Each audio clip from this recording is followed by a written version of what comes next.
योगी राम सूरत कुमार जय गुरु राया।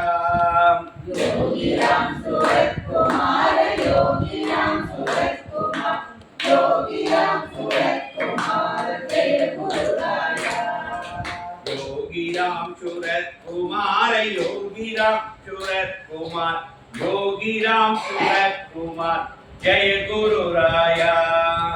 योगी राम सूरत कुमार, योगी राम सूरत कुमार, योगी राम सूरत कुमार जय गुरु राया।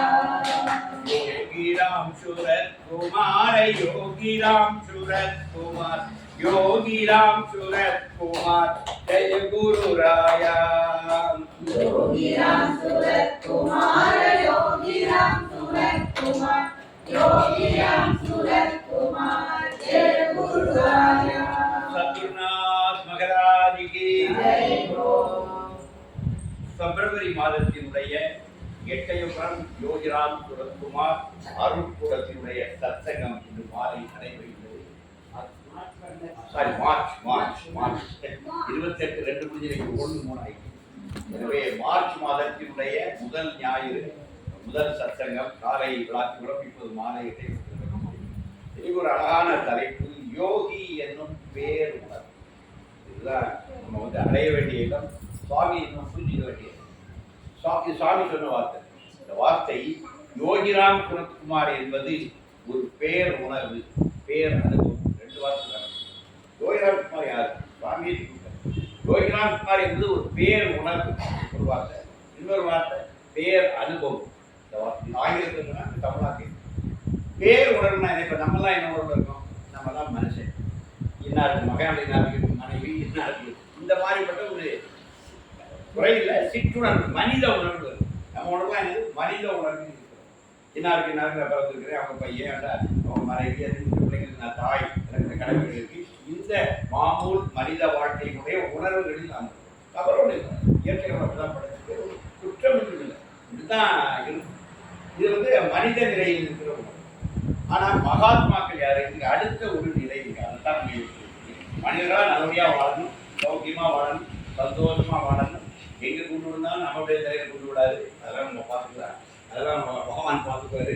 நீங்கள் நல்லா பாட்டு பாட்டீங்கன்னா அவர் பார்த்துக்குவார். எல்லாத்தையும் அவர் கொடை பிடிப்பார், எல்லாத்துக்கும் கொடை பிடிப்பார். குண்டு மேலாலும் அந்த குண்டையும் தடுக்கிற கொடையை அவர் பிடித்து கொடுப்பார்.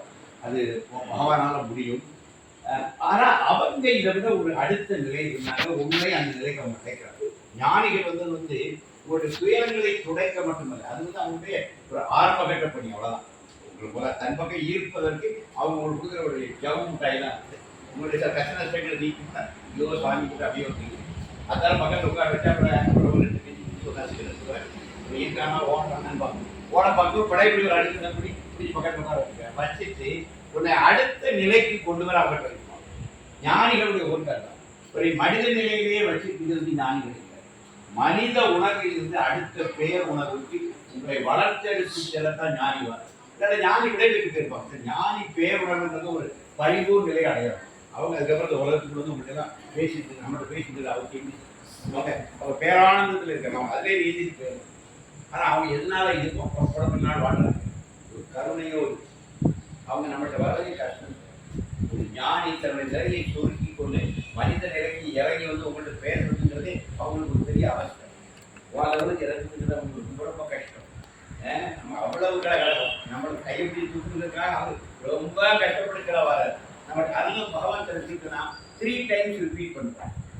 அது ராமேஸ்வரம் ராமேஸ்வரத்தில் அப்போ போய் எக்ஸைஸில் இருக்கிறார். அவர் கையை காலம் தேய்ச்சி விட்டு சீடர்களாக அவரை நார்மல் உலகத்துக்கு கொண்டு வருவார். இது நான் ராமேஸ்வருடைய வரலாற்றில் படிச்சிருக்கேன். நான் பகவானையும் கொண்டு அவங்க அப்பப்போ கஷ்டப்பட்டு இருக்காங்க. ரிப்பீட் ஒரு சிட்டியை கொடுத்து உங்க இடத்துக்கு வந்து நிற்கிறோம். சில விஷயங்களை 2-3 முறை சொல்லுவாங்க.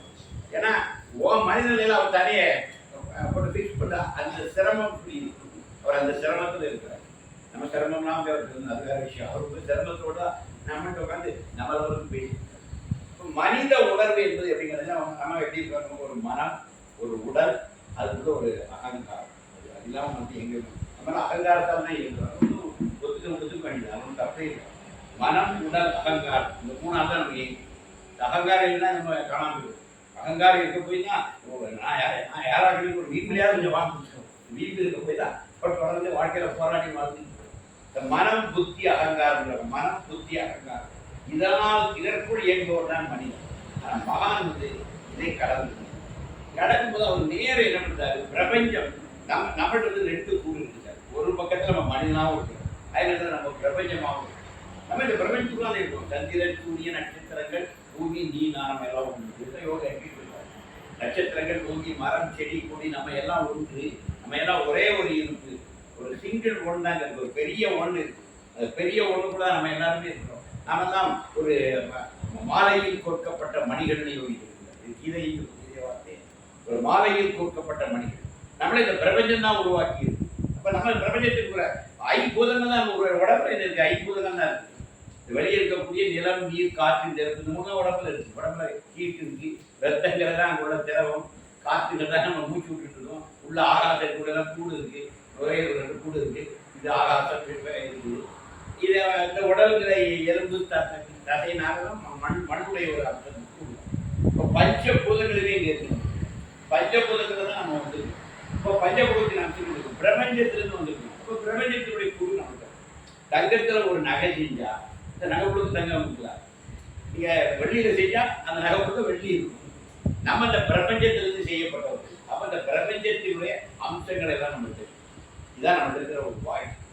மனிதனுக்கு என்ன வாய்ப்பு இருக்குன்னா, அவன் மனிதனாகவும் இருக்கிறான், அதே நேரத்தில் அவன் பிரபஞ்சத்தின் கூறாகவும் இருக்கிறான்.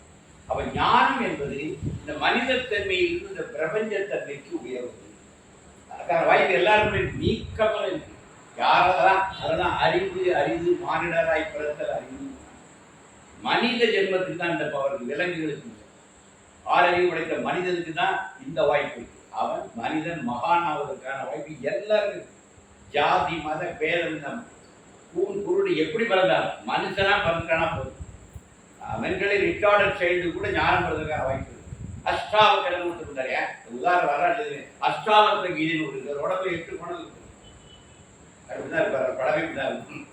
8 கோணல், அஷ்டம்னா 8, அஷ்டாவக்கரம் 8 வக்கரங்கள் ஒரு உடம்புல இருக்கும். அவர் மிகப்பெரிய ஞானி. அவருக்கு கீதையை கேட்கிற அஷ்டாவக்கர கீதை.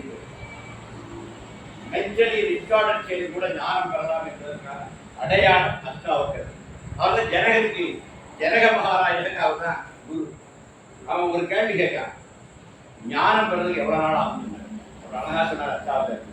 நீ குதிரையில ஏறலாம் தம்பி, ஒரு கால சேனத்துல காலம் கூட்டிட்டு இந்த மறுகாலம் வைக்கிற நேரத்துல ஞானம் பெறலாம். குதிரையில ஒரு கால சேனத்துல கூட்டிட்டு இந்த காலத்துக்கு போட்டு இப்போ பைக்கை பற்றி ஒரு உதவ வைப்பேனா, இந்த டைம் கூட ஒரு ஞானம். ஞானத்துக்கு டைமே தேவையில்லை. இது அஷ்டாவக்கரம். அப்ப இது எங்கே புரியும்னா, எல்லா மனிதர்களுக்கும் இந்த சாத்தியம் இருக்கு. அப்போ குலம், கோத்திரம், வர்ணம், திருமணம் எல்லாம் அவுட் ஆயிட்டா. மனித ஜென்மம் எடுத்துட்டாலே நீ இறைவனுக்கு பக்கத்துல. யாரெல்லாம் மனித ஜென்மம் எடுத்துக்காரோ அவங்க எல்லோருக்கும் மகான் ஆகிற வாய்ப்பு, இறைநிலையை சென்றடைகின்ற வாய்ப்பு, பிரபஞ்சத்தன்மைக்கு உயர்கிற வாய்ப்பு இறைவன் எல்லாருமே கொடுத்தாங்க. அதை பயன்படுத்துறவங்க பயன்படுத்த 2 கேட்டகரி ஞானிகள். இதை சாமி முத கிளம்பி வந்து நம்ம 1947 அரவிந்த் ஆசிரமத்தில் இருக்கும்போது அவருக்கு என்ன உணர்ந்தது, நாம இப்ப வாழ்ந்துட்டு இருக்கிற வாழ்க்கையை விட ஒரு மேம்பட்ட வாழ்க்கை சாத்தியம் என்கிறது அவருக்கு 3 நாள் உட்கார்ந்து அரவிந்த். அங்கே ஒரு பேர் அமைதி, அமைதியில் அப்படியே ஆரம்பிக்கும். இப்ப நம்ம மௌன முகாம் ஏற்கனவே நடத்துவோம், இன்னும் வருடந்தோறும் இனி நடத்துவோம். அந்த மௌன முகாம் தொடர்ந்து விழாக்கு நடத்துவோம்.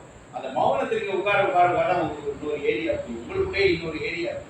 நமக்கு புரியல, நமக்குள்ளே இன்னும் சில கூறுகள்லாம் இருக்கு. நம்ம அதெல்லாம் உட்கார்ந்து கவனிக்கிறோம். நம்ம என்ன பண்ணோம்னா, அன்றாட வாழ்க்கையே நம்ம அடிச்சு புதிச்சு அதால தயாராகப்பட்டு நம்மளையே பார்க்கறது இல்லை. சொல்லப்போனா நம்மளுக்கு பார்க்கவே ஆரம்பிக்கிறது. நம்ம உலகத்தையே தான் பார்த்துருக்கோம்.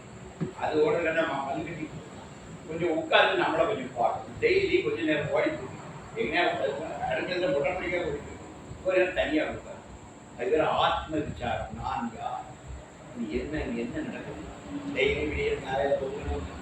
பெண்களுக்கு பார்த்தா ரொம்ப மோசமாக இருக்கு. காலையில் எழுந்திரிக்கிறது போகணும், அவருக்கு காப்பி பையன் கொடுக்கணும், இந்த பிள்ளைகளுக்கு பால் கொடுக்கணும், பழைய எடுத்து டிவியில் பார்க்கணும், கண்ணீர் உடம்பு பழைய எப்படி போகணும். இதே தானே வாழ்க்கை. 30-40 வருஷம் இதே தானே வாழ்ந்துருக்கோம். இந்த வாழ்க்கை வேற வேலை கிடையாது அப்படின்னு சொல்லிட்டு அதனால நம்ம சீரியல் ஆஃப் பண்ணி வச்சுட்டு ஒரு நேரம் ரூம்ல தனியாக உட்காந்து ஒரு சட்டத்தில் எல்லாம் போயிட்டு இது பணி முடிச்சு போயிட்டு அவர் வேலைக்கு போயிட்டு அப்பாடா நம்ம நிம்மதியாக இருக்குது.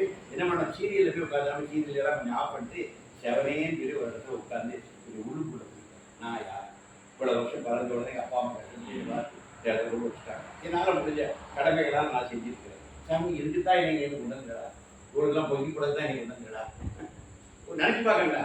அது ஒரு வேலைக்காரி போதுமே. ஹோட்டலுக்கு எத்தனை ஹோட்டல் இருக்கு, நம்மளோட ஹோட்டலில் இருக்கிறதுக்கு சாமி கொண்டு இல்லை. அப்போ ஒரு ஹவுஸ் ஒய்ஃபையும் பகவான் அதுக்கு மேலே ஒரு உயர்ந்த நோக்கத்துக்கு கொண்டு வந்திருக்காரு. அதை நம்முடைய தாய்மார்களுக்கு நினைச்சுப்பாங்க.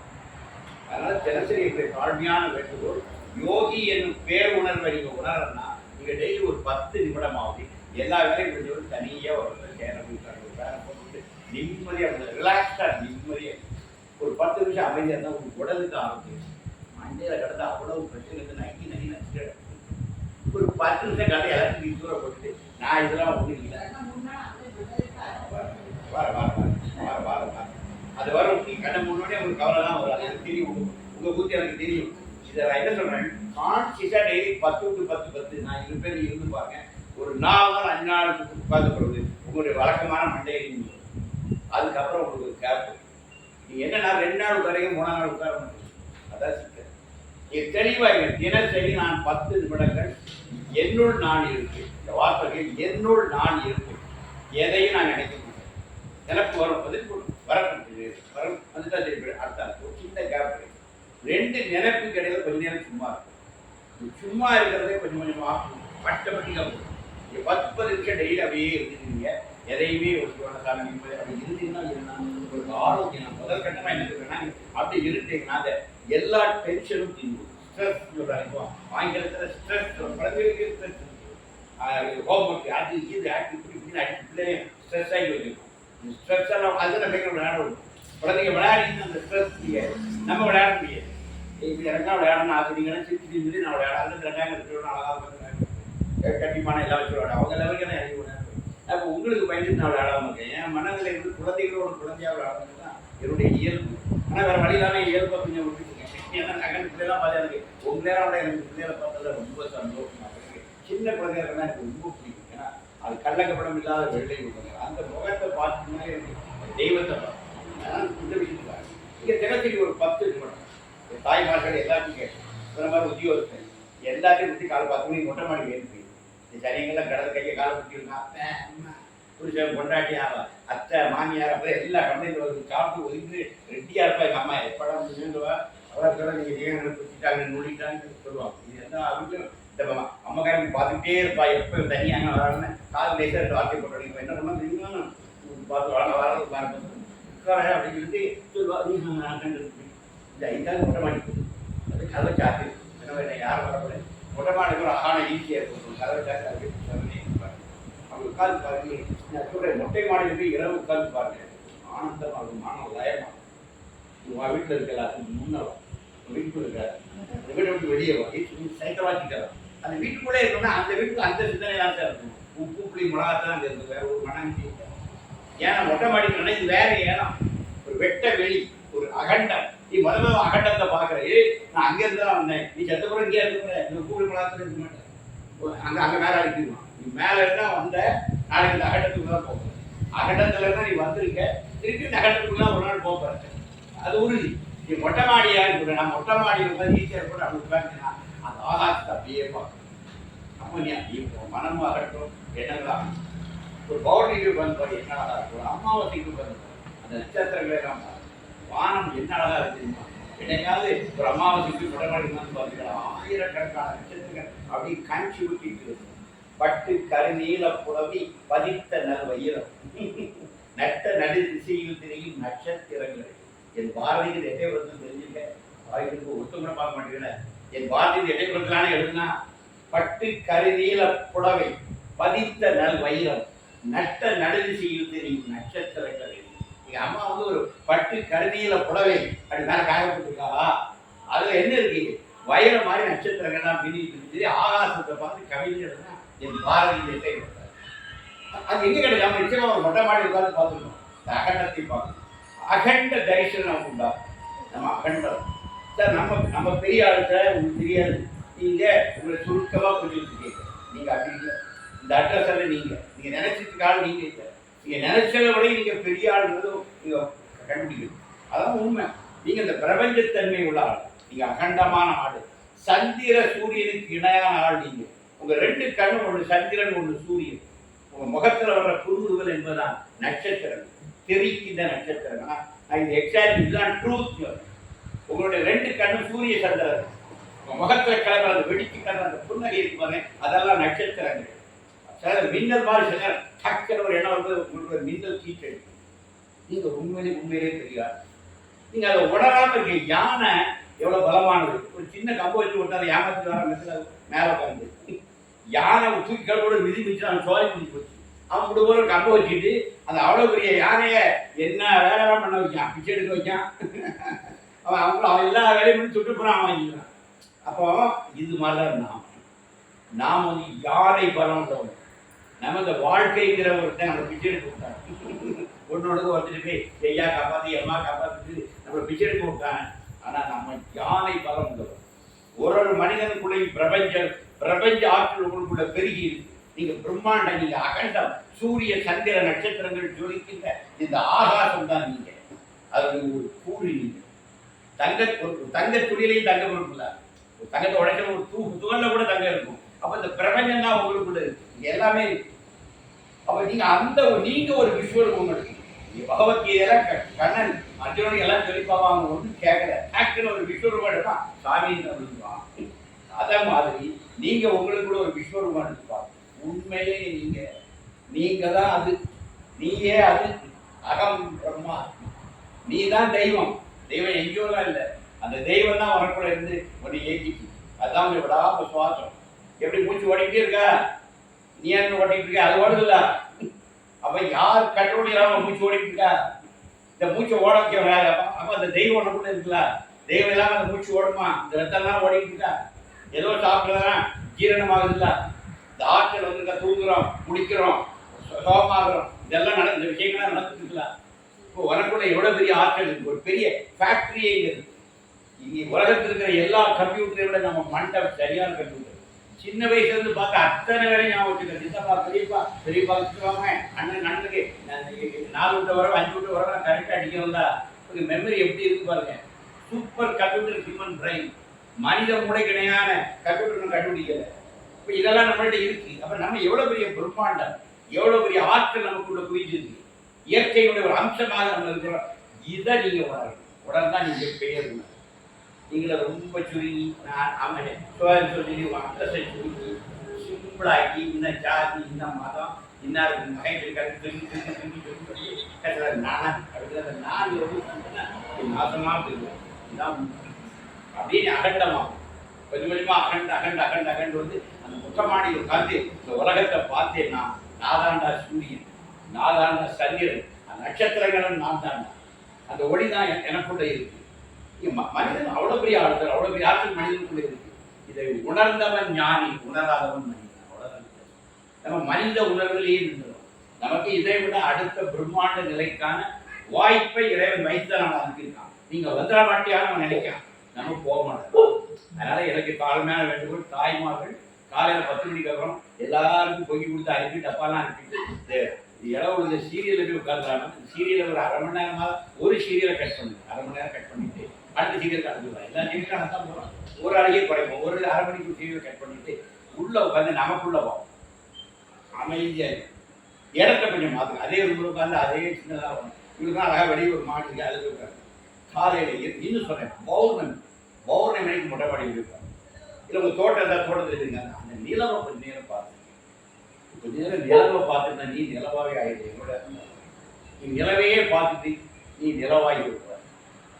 சார் புத்தருக்கு எப்படி சார் ஞானம் கிடையாது தெரியுமா?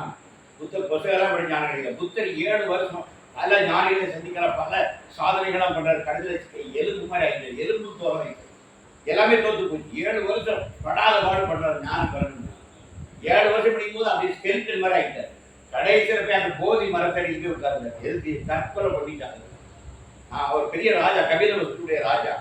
எல்லாத்தையும் திருப்பி தூரப்பட்டு அழகான மனைவி குழந்தையெல்லாம் விட்டு ராஜ்புரத்தில் கிளம்பி வந்து 7 வருஷம் அலைஞ்சு வந்து ஒரு மண்ணு கிடைக்கல. வாழ்க்கையை வீணாக்கிட்டோம். தற்கொலை பண்ணிட்டு ஒரு கொடியை எடுத்து அந்த மரத்தில் அதை சொல்லி அப்படி உட்கார்ந்து நம்ம எப்படி புறப்போம் எதுக்கு வந்து சொல்லி அப்படியே அவர் ஒரு ஃபிளாஷ்பேக் கொடுப்பாங்க. அப்படியே வந்துட்டு அன்னைக்கு சித்ரா போகும் அப்படியே அந்த மரத்துக்கு வந்து பார்த்து அப்படியே நிலவு அப்படியே அந்த நிலவு அப்படியே ஆச்சரியமா பார்க்குறாரு. ஒரு விதத்தில் என்ன தெரியுமா, அவரது நிலவாய ஈவினிங் பார்த்தீங்கன்னா அந்த எழுந்து வரும்போது நிலவு பெரிய பந்தாகும், நேரம் கட்ட சின்ன பந்தாகும். அது கிளம்பி வந்து காலையில் சூரியனை பாருங்க மஞ்சள் பாருங்க, சாயங்காலம் அடையும் போது பாருங்க என்ன அழகு. அதெல்லாம் அது தெய்வம். நீங்க தெய்வத்தை எங்கெல்லாம் போய் வாயிலெல்லாம் போய் ஐயர் மணியாட்டிலாம் அவங்க தெய்வத்தை காண முடியும். இந்த வச்சுக்கா பாருங்க, டெய்லி கிழக்கையும் மேக்கையும் 2 தெய்வம் உங்களை பார்க்க நீங்க பார்க்கவே மாட்டீங்க. அதெல்லாம் இந்த தெய்வத்தை பாருங்க அப்படியே அது கொடுக்குறாரு. அப்படி மஞ்சள் தேவி அதை வணங்குது, சூரியனை வணங்குது, அந்த சந்திரனை வணங்குது. வணங்கி பாருங்க உங்களுக்கு வேற லெவலுக்கு அது உங்களை எடுத்துக்கோங்க. அப்போ புத்தன் அப்படியே உட்காந்துருக்கா அந்த பெரிய பௌர்ணம் அப்படியே பெருசு அவ்வளவுதான். அந்த அந்த நிலவை பார்த்தா அவன் நிலவாயிட்டு அப்படி ஞாபகம். அதுதான் புத்த பூர்ணிமா. அவன் பிறந்தது பௌர்ணமி, ஞானம் கிடைக்க பின்னாடி நிர்வாகம் அடைவான், இறந்துருவான். அதுவும் ஒரு புத்தனை ஒரு நிலவு ஒரு புத்தனை தர முடியும், ஒன்னே தராது. அந்த மாற்றம் நமக்குள்ள சாத்தியம். 2500 வருஷத்துக்கு முன்னாடி ஒரு நிலவை பார்த்து ஒருத்தர் புத்தன் ஆயிருக்கான், நமக்கு கிடைக்காதா? புத்தன்றது நமக்கு 2500 வருஷத்துக்கு முன்னாடி. அவருடைய காலம் கிமு 5 2500 வருஷம்.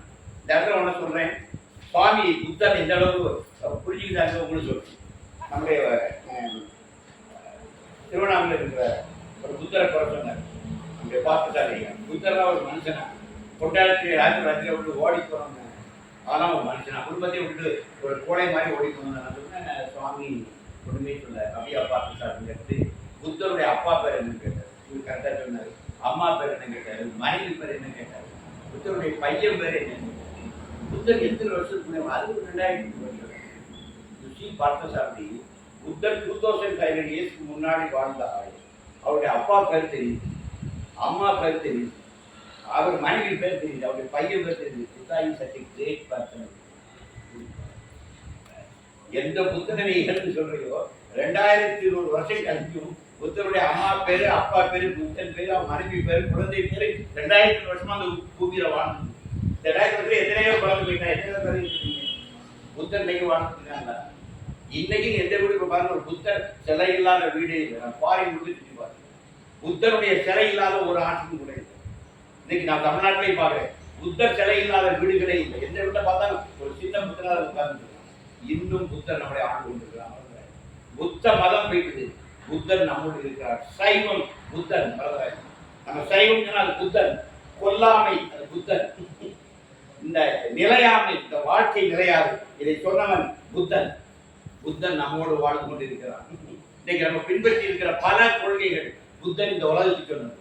விலங்குகளை கொல்லாதடா, கொல்லார் குலாரை மறுத்தானே கைகூப்பி எல்லா உயிரும் தொடும் என்று வள்ளுவன் எழுதுவதற்கு வரி எடுத்து கொடுத்தவன் நம்முடைய புத்தன். புத்தன் என்பது அன்னைக்கு ஒரு நம்ம காட்டு பிராணிகளாக வாழ்ந்த காலத்தில் நம்மை பக்குவப்படுத்த எழுந்த ஒரு தெய்வம் தான் புத்தன். அவன் நமக்கு தன்மையாக பின்னாடி சமயமாக்கி பின்னாடி விமர்சனங்கள்லாம் வேற. ஆனால் புத்தன்கிற மனிதர் யாரும் கிடையாதுன்னா அவனை பார்த்தாலே ஒரு தியானம் வருதா சார். புத்தன் அவன் கண்படி அப்படி இருக்கான் சார், 2 கையை வச்சுருக்காங்க. அந்த புத்தனை விவேகானந்தர் புத்தனை பார்த்தாலும் சார் இது பண்ணாரு. விவேகானந்தர் பார்த்து ஒரு போஸ்டர் தெரியுமா, புத்தா போஸ்டர். அப்படியே பத்மாசனம் போட்டு 2 கையை அப்படி வச்சு அப்படியே தமிழர் இந்த மூக்கு நுனியை பார்த்துருக்கான் பாருங்க. இது புத்தனுடைய போஸ்டர். இங்க புத்தனை பார்த்தாலே உங்களுக்கு தியானம். ஒரு புத்தர் சேலத்தை அடிப்பு நேரம் பார்த்துட்டீங்க, உங்களுக்கு தியானம். நிலவை பாருங்கள், உங்களுக்கு தியானம் வரும். சூரியனை பாருங்கள், உங்களுக்குள்ள ஒளி பெறும். நட்சத்திரங்களை பாருங்கள், உங்களுக்குள்ள ஆயிரக்கணக்கான ஆற்றல்கள் கூட்டும். உண்மை நட்சத்திர தரிசனம், சூரிய தரிசனம், சந்திர தரிசனம், புத்த தரிசனம், இதெல்லாம் உங்களுக்கு கோயிலை போய் தரிசனம் பண்றாரு. பெருமாளை கும்பிட்டா அதான் கோயிலை போய் கும்பிட்ற விஷயமே அதான். ஆனா நீங்க ஏறிக்கு அடிச்சுக்கிட்டு தள்ளிக்கிட்டு ஒரு ஒண்ணுமே வேண்டாம். உலகத்துக்கே ஒரு அழகான சூரியன், நமக்கு ஒரு அழகான லைட் போட்டு கொடுத்துருக்கான். தலைக்கு மேலே வருது, மொட்டை மாடி போகுது, தினசரி அதை பாருங்க. இந்த ஆகாசத்தை டெய்லி பார்க்கணும். 30 நாள் பார்த்துவாங்க. இதெல்லாம் வந்து உங்களை அகலமா நான் இந்த பிரம்மாண்டத்தினுடைய ஒரு அம்சங்களை உணரும் பொழுது என்ன ஆகுன்னா நீங்க ரொம்ப ஸ்ட்ரெஸ் ஃப்ரீயாக உங்களுக்கு இருக்கிற பல நோய்கள் உங்களுக்கு போயிடும். முதல் இம்மீடியட்டான பலன் உங்களுக்குள்ள இருக்கிற எல்லா நோய்களும் நீங்க டோட்டலி ரிலாக்ஸ்ட் ஆகி முற்றிலும் நீங்க ஃப்ரீ ஆகி அதுல இருந்து அடுத்த ஸ்டெப்.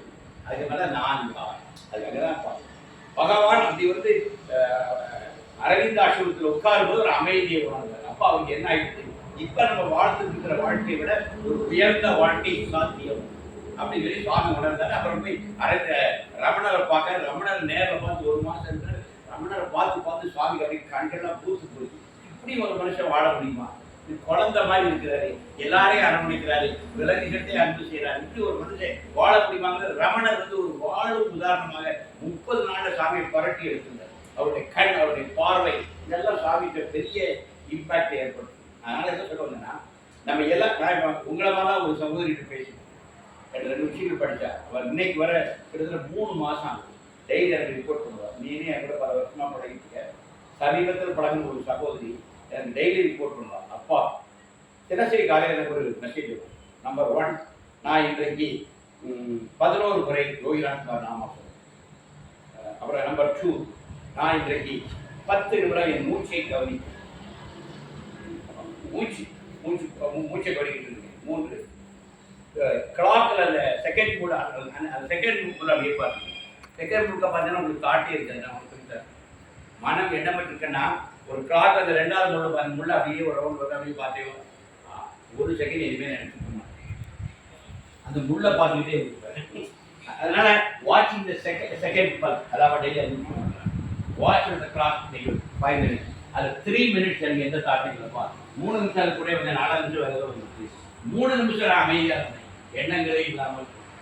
அப்புறம் என்ன கேட்டாங்க, பப்பா நான் சொல்லி ஒரு இது படிக்கிறேன், அதில் 2 லெட்டர் நானே படித்தேன். அது 3 டவுட் வளர்ந்து அதை கீழே எனக்கு டவுட் கேட்க, அதுக்கு நான் விளக்கம் அனுப்பணும். அது எனக்காக இருந்தது. அதை கூப்பிடுவோம். அந்த பொண்ணை நான் அனுப்பி கிட்டத்தட்ட ஒரு 90 நாள் கண்டாச்சு. 90 டேஸ் ஒரு டே கூட பிரேக் தான் எனக்கு ரிப்போர்ட் பண்ணி. அது சின்சியர். ஒரு அலுவலகத்தில் அதிகாரியாக இருக்கிறான். இரவு 10 மணி தான் அவன் ஃப்ரீ ஆகும். ஆஃபீஸ் விட்டு வீடு வந்து சரியாக 8:30 மணி ஆகும். அதுக்கப்புறம் உணவெல்லாம் சாப்பிட்டு 10 மணி ஆன பிறகு இவ்வளவு பயிற்சி, காலையில் எழுந்து ஓடணும் 7 மணி, 10 மணிக்கு அப்புறம் இவ்வளவு பயிற்சிகளை செஞ்சு 11 மணிக்கு எனக்கு ரிப்போர்ட் அனுப்பணும். அன்னைக்கு முடிக்கும் போது ரிப்போர்ட் எனக்கு அனுப்பிட்டு அவர் தூங்க போகிறேன். நான் என்ன சொல்லி தரேன், சாதனை ஒரு அதிகாரி, ஏகப்பட்ட பிரஷர் இருக்கிற வேலைகள் இருக்காங்க, சின்சியாரிட்டி உள்ள இருந்தால் காலம் நேரம் தான். எனக்கு டைம் இல்லை எல்லாம் சொல்லணும், ஏமாத்து அதெல்லாம் இல்லை, முடியாதுங்கிறதெல்லாம் இல்லை. நீ இருக்கல, அப்படி இருந்து பார்க்கணுங்கிற வைராக்கியம் உனக்கு தான் வரும். நீ முதல்ல வெட்ட, அதுக்கப்புறம் இருக்கிறதே ஆரம்பத்துலாம் வெட்ட வடிக்கலாம். நீ இருக்கிறவங்க நீ வரக்குள்ளே போயிடும். நீ பஸ்ல பிரயாணம் வந்து ஆனந்தமா கொடுக்குறது, ஆனந்தமா ஜனங்கள் ஸ்டாப்பே ரொம்ப ஆனந்தமா இருக்கு. திருவிழா தாண்டி சங்கநகர் வரைக்கும் வந்த காலம்லாம் உண்டு. நான் ரொம்ப பேரானந்த கிளம்பி எழுதிட்டுருக்கேன். பஸ் திருவள்ளி தானே முதல்ல பஸ்ல, அதுக்கப்புறம் தான் நான் எழுந்து விட்டேன். திருநெல்வேலி பஸ்ஸா ஏறணும், அதெல்லாம் இறக்கி விட்டுருவான். சில நேரம் மதுரை பஸ்ல ஏறி அப்படியே இருக்கு, பார்த்தா ஜங்கு நாளைக்கு சாப்பிட்டா ஒரு திருநெல்வேலி இறங்கி அடிச்சுவேன். 2 கட்டவாசலே திட்டி கட்டத்தில் இறக்குவோம். அப்படிலாம் குமாரபேருந்து வரும்போது இறங்கி இருக்கின்றேன். ஏன்னா நான் பேரானந்த பெருங்கடலை நீ எனக்கு திருநெல்வேலி வந்து தெரியல. இதெல்லாம் வந்து ஆட்டமே இறங்கினாங்க. திருநெல்வேலி சம்பந்தம் இல்லாத ஒரு மாதிரி பார்த்துட்டு இருந்தேன். கொஞ்சம் சங்கர் நகர் நெருங்கும்போது திருநெல்வேலி தாண்ட வந்து கீழே இறங்கி வந்தேன். அதுக்கப்புறம் முடிவெடுத்தேன், திருநெல்வேலியில் இருக்கிற பஸ்ஸா பார்த்தீங்க. மதுரை வந்தால் 4 பஸ்ஸில் ஏறணும். திருநெல்வேலியும் போட்டு கொடுத்துருந்தோம். ஏன்னா அந்த எப்படி கடைசியில் இறக்கி விட்டுவாங்க, உட்கார வைக்க மாட்டாங்க. இதெல்லாம் எனக்கு ஆரம்பத்தில் இருக்கு. நான் பேருந்து பயணங்கள் ரொம்ப ஆனந்தம். நான் பேருந்து பயணத்தில் தான் ரொம்ப தியானம் பண்ணி, பேருந்து பயணத்தில் நான் ரொம்ப அகமுகமான பயணங்கள் நிறைய செஞ்சு. அது எனக்கு ஜன்னல் ஓரமாக சாமி எனக்கு ஒரு சீட் கேட்பாரு. சாமி உடனே அந்த ஜன்னல் ஓரத்தில் ஒரு சீட் கிடைக்கும், கரெக்டாக எனக்கு கொடுப்பாரு. ஸ்டாண்டிங் வரைக்கும் ஒருத்தர் கரெக்டாக அடுத்த காற்று இறக்கும். நான் அதுக்கு உட்காருவேன், எனக்கு ஜன்னலை கூப்பிட்டு அந்த காற்று அப்படியே வரும். இந்த ஜன்னலை பார்த்தா இங்கே திரும்பி 45 டிக்கெட் நம்ம கவர் பண்ணணும். நம்ம ஜன்னல் மட்டும் பார்த்து வெளியே காற்று பார்த்து சந்தோஷமாக இருக்கலாம். இதெல்லாம் ஒரு தியானத்துக்கான இடங்கள் இருக்கு. ஒரு பேருந்து பயணத்தில் போறீங்க, ஜன்னல் ஓரத்தில் வந்து பயணம், அந்த காற்று முகத்தோடும், அது ஒரு தியானத்துக்கான ஒரு அருமையான விஷயம். அது நகரும் தியானம் எல்லாமே இருக்குது. அதனால யோகிராம் சுப்பரமணிய எங்க அழைக்கிறாரு, அந்த பேர் உணர்வுக்கு உள்ள அழைக்கிறார். அதுதான் விரும்புறாரு.